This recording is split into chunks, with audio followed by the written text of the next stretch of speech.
Yeah, yeah. And we are Ah,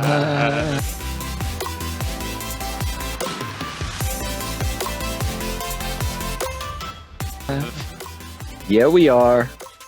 Welcome back to Genesis chapter 40. We are going to jump straight into this chapter. So let's get into chapter 40. Justin, do you want to start us off with reading some text? Yes, I do.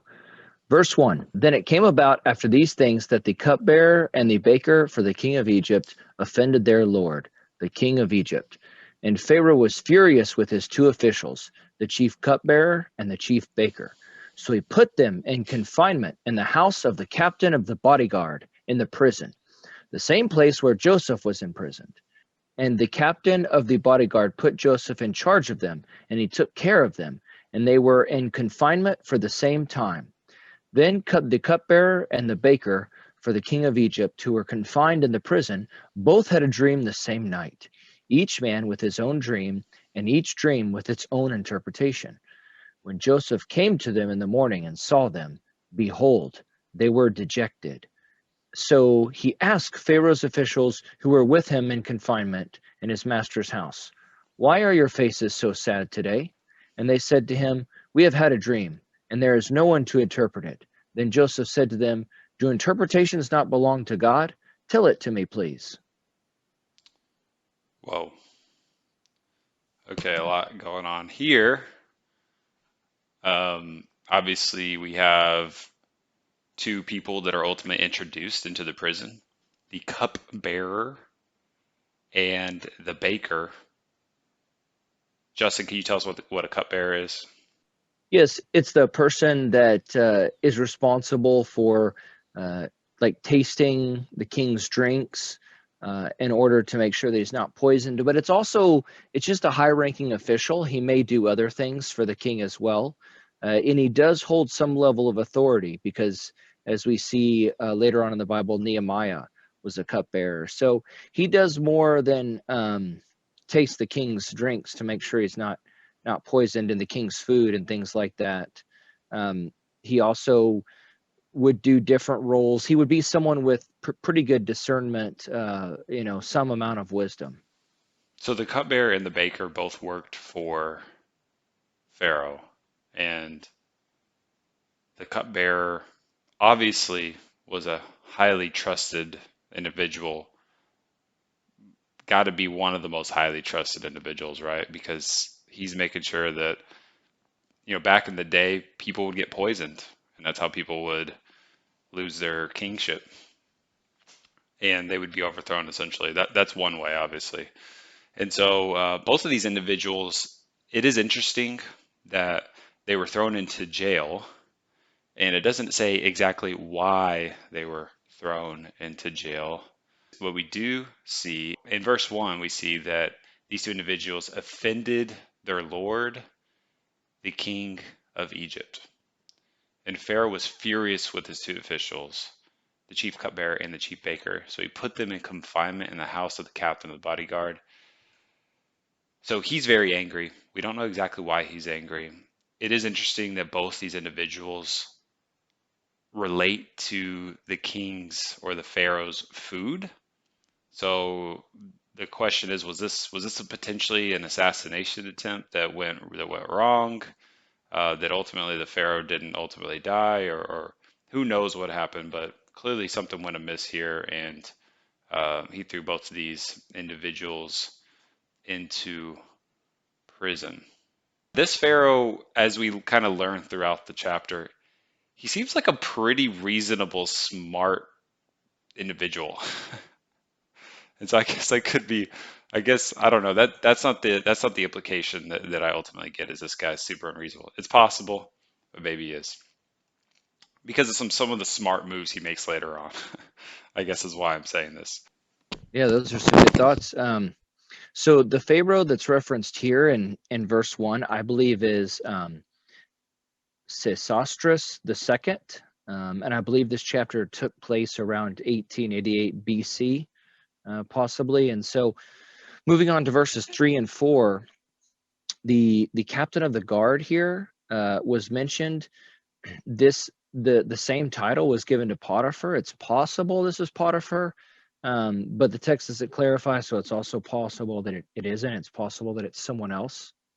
So when Joseph was engaging with the cupbearer and the baker, he was sure to say that, hey, he recognized that God was the source of the dreams because of their prophetic aspect. And in ancient Egypt, dreams were very powerful, and they meant something. And there actually was, it's actually called oniromancy. Oniromancy is the science or practice of interpreting dreams, which was popular back in those times. We see that this was a big deal in the Babylonian times as well, when we learn about Daniel and what all went on there with the Chaldeans.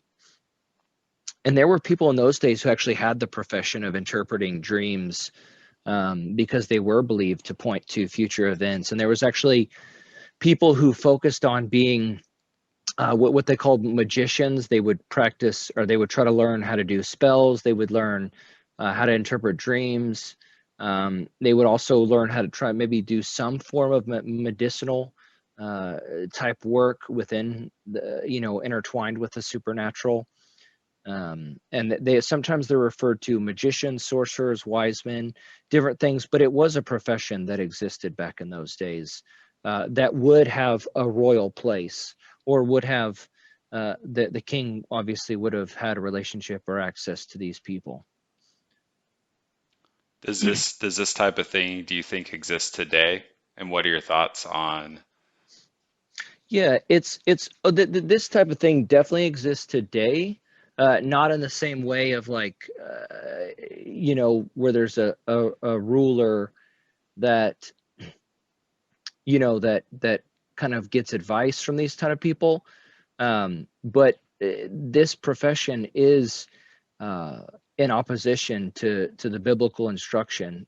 So Deuteronomy 13 verses 1 through 5 pretty much says just do not practice these things. Trying to practice these things are in opposition to God. So it's not biblical to do these things.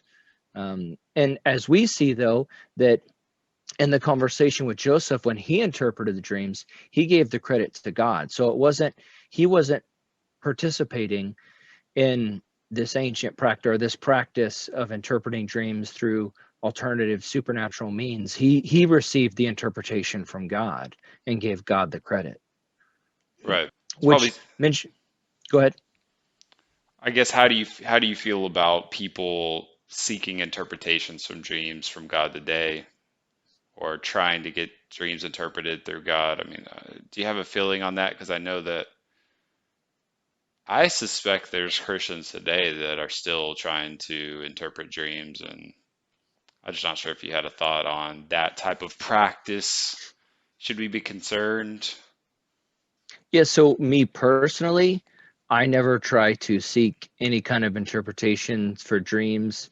Um, I've noticed the Lord communicate with me in my life primarily through Bible study, primarily through church leaders, maybe hearing a sermon from my pastor, or just my daily quiet time. Those are the main sources that God communicates to me. And so, I mean, dreams are just not dreams are just natural occurrences. Uh, and so sometimes, I mean, our minds are still active when we sleep on some level. And so I have lots of dreams that, when I remember my dreams, I have no reason when I reflect on them to think that they were anything other than a series of random thoughts that were inspired by events in my life. There's no reason that I see to believe that God's trying to communicate to me through this dream, and if I would just learn how to interpret it, some amazing information would be unlocked. I have no reason to believe that that's the case at all. Like I said, God communicates to me through His Word and through spiritual leaders and things like that. And so, um, God is a spiritual, supernatural God. Um, but because he is such, he's able to communicate in natural, clear means to us. He's able to communicate naturally and supernaturally, but I think that Well, and there's a historical basis for God to communicate with people via dreams as well. right, right, So and there are it's occurrences in the Bible. The Bible uses dreams, visions, all those kinds of things. God used that, yeah, this is a tough thing, right? Just yeah. yeah. And I wanted to say that I'm not making the claim that no Christians today receive communication from God through a dream. I'm not making that claim. I'm just saying for myself personally, I don't think it's wise if I have some crazy dream to all of a sudden start seeking an interpretation and assume that it was God trying to communicate with me when I had no reason to think that. I agree with you. I think it's can be a little bit dangerous to start interpreting every single dream that you have. I just think this is particularly interesting. Um, that being said, though, I can't rule out God's ability to interpret, to send some type of information to an individual via a dream, just because there's a historical basis for it happening.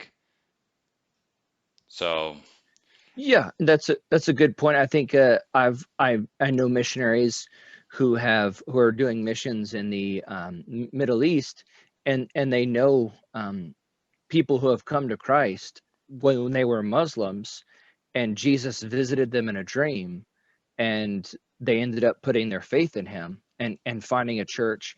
And so that once again goes back to when I clarified, like, look, if if Jesus clearly comes to you in a dream, identifies himself, and then tells you to get into a Bible believing church and says all this stuff that totally coincides with scripture, yeah, I'm not saying that's not God communicating to you in a dream, but those dreams that I've heard, those are very clear, right? Jesus identifies himself as the Son of God, the Savior, and tells them to read the Bible and tells them to go to church. So, like, that's not anything like super mysterious where they're looking for alternative means to interpret what happened. That is completely consistent with what he said in his word. But we see here, though, that Joseph knew when he interpreted the cupbearer's dream that the cupbearer was going to be restored, and he knew that he would have influence from the king. And so Joseph tells him, "Hey, man, see if you can get me released from prison." and these dreams were supernatural, mind you, okay? So supernatural dreams do exist, okay? You believe it, Justin. This was a supernatural dream. Now, Oh yeah. I will say this is very they both in verse 5 it says then the cupbearer and the baker for the king of Egypt who were confined in prison both had a dream the same night, each man with his own dream and each dream with its own interpretation. Okay? So this is there's kind of a little some coincidences that start to pop up in here a little bit, okay? Verse 9, I'm going to read it. So the chief cupbearer told his dream to Joseph, saying to him, in my dream, behold, there was a vine in front of me, and on the vine were three branches. And as it was budding, its blossoms came out, and its clusters produced ripe grapes. Now Pharaoh's cup was in my hand, so I took the grapes and squeezed them into the Pharaoh's cup, and I put the cup into Pharaoh's hand. Then Joseph said to him, this is the interpretation of it. The three branches are 3 days. Within 3 more days, Pharaoh will lift up your head and restore you to your office, and you will put Pharaoh's cup into his hand as in your former practice when you were his cupbearer. Only keep me in mind when it goes well for you, and please do me a kindness by mentioning me to Pharaoh, and get me out of this prison.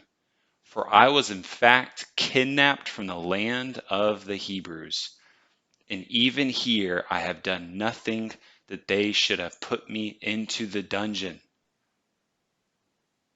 Yeah, so I find it interesting here that Joseph said kidnapped from the land of the Hebrews. This reveals how Joseph had faith in God's promises that he made to Abraham, in the sense that eventually this would become the land of the Hebrews, even though it was not yet. So, like we've already talked about, Egyptians of the time took dreams very seriously. They were seen as predictive. Obviously, these were. And so Joseph interpreted both dreams.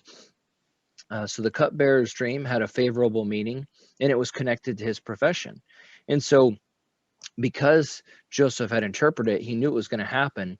And so he said to the cupbearer, he asked the cupbearer to remember him when he would be restored to his position, because he knew the cupbearer would have influence and he would have the king's ear and the king's attention when he was restored to his high position. Absolutely. And this is a pretty epic dream, I think, and epic interpretation from Joseph for the cupbearer, right? I would be pretty stoked to hear about this. Um, what? I'm gonna get out of here, and then only 3 more days. That's awesome, and I'm gonna get to do my old job. Man, that's epic. Joseph, thank you. Thank you for interpreting my dream. Okay, that's awesome. You want to move on to verse 16? Do it. Verse 16. When the chief baker saw that he had interpreted favorably, he said to Joseph, I also saw in my dream, and behold, there were 3 baskets of white bread on my head, and in the top basket there were some of all kinds of baked food for Pharaoh, and the birds were eating them out of the basket on my head. Then Joseph answered and said, This is its interpretation. The 3 baskets are 3 days. Within 3 more days, Pharaoh will lift up your head from you and will hang you on a wooden post, and the birds will eat your flesh off you. So, This is a classic example of one dude being stoked about an interpretation and then another dude not, right? This happens all the time. I'm just kidding. I mean, sick example. classic, classic. No, so I do definitely think the chief baker didn't really know um, what he was getting himself into. Obviously, in verse 16, when the chief baker saw that he had interpreted favorably, he said to Joseph, I also saw my dream. And then he tells basically ultimately the dream. And this dream has quite a different meaning. Okay. Instead of being restored to his former position within 3 days, he's going to get killed. He's going to get beheaded and his body's going to be hung on a post. And so, man, that is a tough call. One of the things that I think about, I guess if I only had 3 more days to live, I'd probably want to know that. You know what I mean? So that I could, get my life right. I wonder if in the situation Joseph was trying to tell, the cupbearer, the baker about God, and he's the baker. I'm sorry, not the cupbearer, but the baker specifically about God and things like that. Like, I wonder how Joseph ultimately responded in more dialogue after this, because I suspect this wasn't the last thing, right? I mean, if I'm the baker, I probably have a few more questions after after this one. You know what I mean? Especially when Joseph references God as the interpreter. So clearly Joseph is giving credit to God, and if I'm the baker, I probably want to learn more about this God that Joseph is um, ultimately able to do interpretations through, right? Joseph is just the medium in which God is doing these interpretations. So I do kind of wonder about that, Justin. Yeah, so this was the meaning of the baker's dream obviously had a grim outcome. And his dream also reflected his profession. So both the cupbearer and baker had dreams that reflected their profession in serving Pharaoh, but his dream didn't end well. So That's tough. It is tough. Now these dreams, there's a lot of similarities kind of between them as well. I imagine whenever the cupbearer and the baker got together and they started to share the dreams that they had, they were like, this is unusual, right? What's the chances the same night we both have a dream in which there are, you know, threes involved, for example, and also involving our professions. And so definitely a very interesting. Okay, verse 20. So it came about on the third day, which was Pharaoh's birthday, that he held a feast for all his servants. And he lifted up the head of the chief cupbearer and the head of the chief baker among his servants. He restored the chief cupbearer to his office, and he put the cup into Pharaoh's hand. But he hanged the chief baker, just as Joseph had interpreted to them. Yet the chief cupbearer did not remember Joseph, but forgot him. So both of Joseph's interpretations turned out to be true concerning what happened to the chief cupbearer and chief baker. Unfortunately, as we see here, the chief cupbearer forgot about Joseph after he was released from prison, and it appears that Joseph was actually in prison 2 more years after the chief cupbearer forgot him. So that's hard. That's tough. Absolutely. This was Pharaoh's birthday. All right. Is it too late to say happy birthday? Never. Okay. Happy birthday, Pharaoh. I'm not trying to talk to Pharaoh. Okay, I'm telling you. This is not me trying to communicate with Pharaoh right now. Okay, just to be clear. All right. I'm not trying to, consult any mediums or anything like that. But it's Pharaoh's birthday. And guess what? On Pharaoh's birthday, he gets what he wants. You know what I mean? And one of those thing was lifting up some heads. Okay.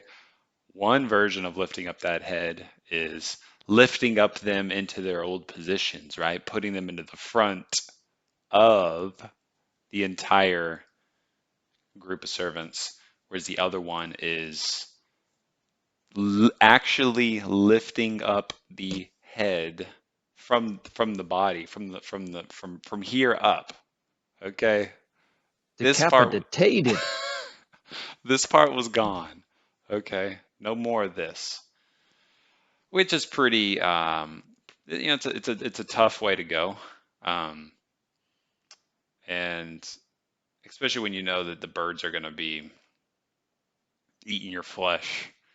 I guess that just goes full cycle, right?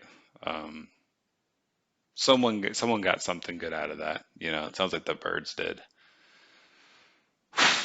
And then Joseph gets forgotten. Boy, where do I start with that one? Anyone ever feel like they get forgotten around here? Yeah, getting forgotten, that's tough, Getting forgotten, that's tough. Like you said, we learn in the next chapter, he actually gets forgotten for 2 years. Man, Joseph, he's been in prison for a little while. I'm feeling for Joseph, but God's ultimately using him in this prison. And Joseph's having to learn a lot of patience right now, right? There's a lot of patience involved in everything that he's doing.